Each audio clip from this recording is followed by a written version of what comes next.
Okay, good morning, Chavra. Today we conclude Epistle 7, and we're on page 97 in your Chayenu and Igeres HaKodesh. And in today's lesson, we're going to discuss how every Yid in every generation receives some connection to Hashem through what? Through Torah and through doing mitzvahs. Nevertheless, there are certain mitzvahs that speak to you. There are certain mitzvahs that connect a person more deeply.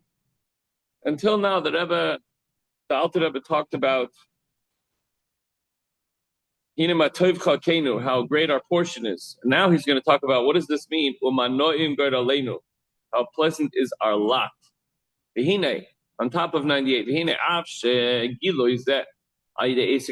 So we're talking about the light of godliness, the Oir Hashem, the Shekhinah, and the flow that comes through the connection, the conduit of the 613 mitzvahs, which are channels for the divine flow from Hashem into our lives.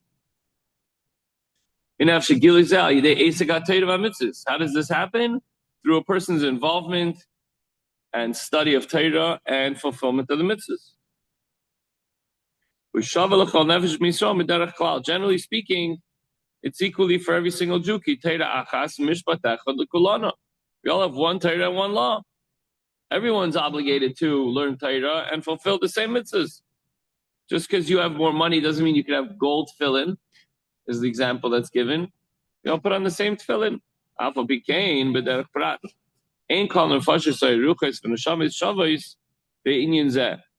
Nevertheless, everyone has a different spirit and a different, there's lower levels, higher levels of the soul, deeper connections.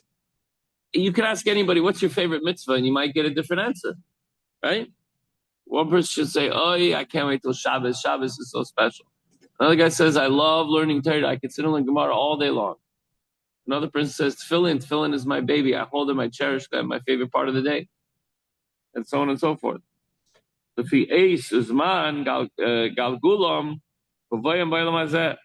this depends also on which generation a person is born into. Every generation has their particular thrust and connection with the particular mitzvah. For example, a commandment of Hussein is Avuch b'mai have zohir tfei amar lei b'tzitzis. Our sages of blessed memory have said, this is in Gemara Shabbos 118b, that with which mitzvah was your father most careful? To which the answer was, with the mitzvah of tzitzis. That's the mitzvah of that generation. So this means that the performance of this mitzvah was kindled within this man. And this is what he remembered, how his father was so careful, putting on his tzitzis, holding his tzitzis, kissing his tzitzis, looking at them, making sure they were always kosher and beautiful and everything else. Not every generation is the same. So not only does each neshama come from a different level and reach a different level, but also the generations are different. Some generations are focused more on Torah learning. Some generations are focused on doing certain mitzvahs. Some generations are hoping just to survive. If they could say a bracha on a potato peel. But you understand what I'm saying? So the reason for this is that the souls of those generations were specifically illuminated by the performance of those specific mitzvahs that speak to them.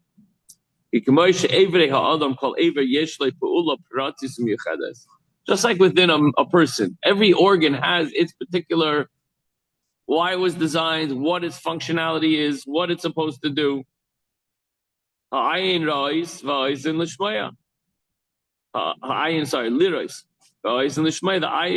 what's the purpose of the eye? To see, and the ear to hear.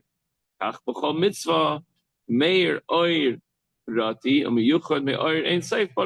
too, when it comes to each mitzvah, which are known as the organs of the king, quote unquote, there radiates a particular and distinctive light, which comes from the light of Hashem. It's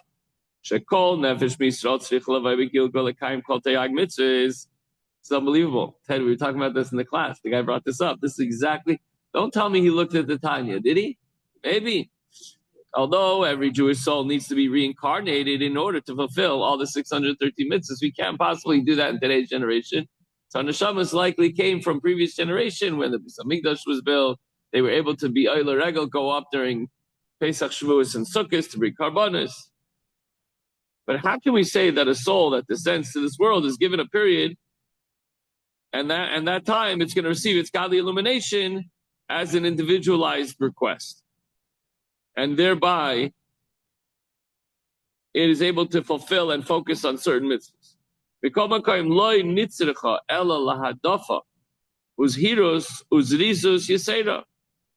This heightened attention and focus on a particular mitzvah is necessary only for the sake of additional pleasure of the focus and the energy on that mitzvah. By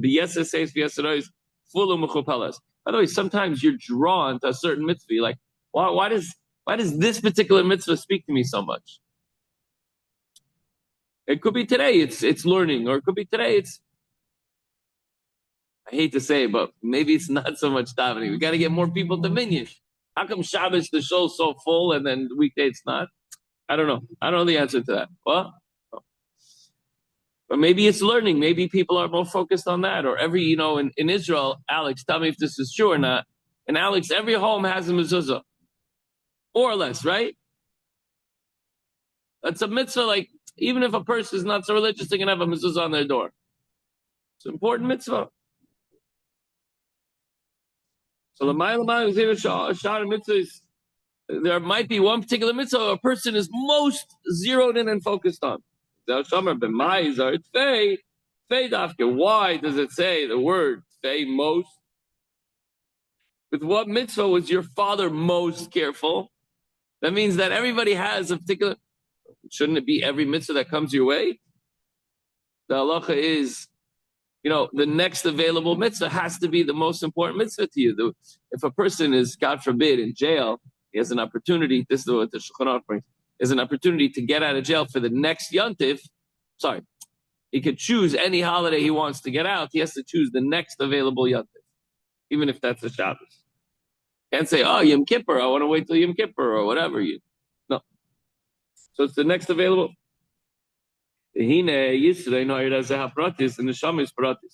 So the superiority of this individual light that's bestowed on the individual, you see that he's super focused. Faith.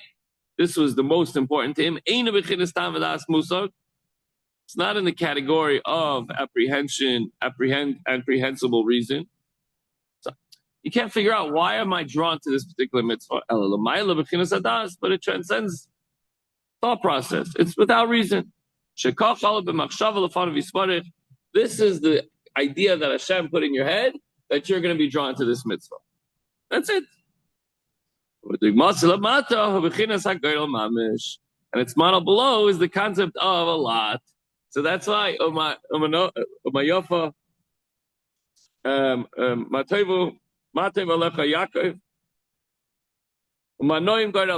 what we're trying to focus on today. I can't think of the pasuk now. Yuda, help me out. No, it's the pasuk. Ine matayv chakenu umanoim gar aleinu umanoim gar aleinu mayofa yirushaseinu. Okay, so ma noim gar aleinu. How pleasant is your lot? It's like a lottery. Whatever numbers you choose, that's destined to be your number. Sometimes you win, right? So too, we didn't choose to be hyper-focused and zealous about this particular mitzvah. Hashem chose it for us. That's why we talk about this lottery. So the fact that one person wins a lot, all the others do not, likewise, is not in the category of reason. It's above reason. That's just the way it worked out. Nobody really complains like, shucks, I wish I won. You can't calculate why you didn't win. It is what it is. You like spin the dreidel, whatever number it comes on, right? So this is the meaning of how pleasant is Allah, is the disposition of a particular degree of Hashem's light, the specific soul, to the performance of a particular mitzvah, that is determined by HaKadosh Baruch Hu. So that's something that comes in. So the takeaway is like this. All mitzvahs are important for everyone, yes. But sometimes we stop and we think, within all the mitzvahs, what's my personal mission? What am I put in this world for? What mitzvah speaks to me that I have to make sure to do? And what mitzvah might I need to pay more attention? Sometimes it's the mitzvah that we don't necessarily like to do. Maybe that's the one that I was destined to do. because it's a little bit harder. Sometimes the resistance makes it brings it more into focus. Okay, Chavre, listen, have a wonderful day and an incredible, amazing Shabbos. Sei gesund.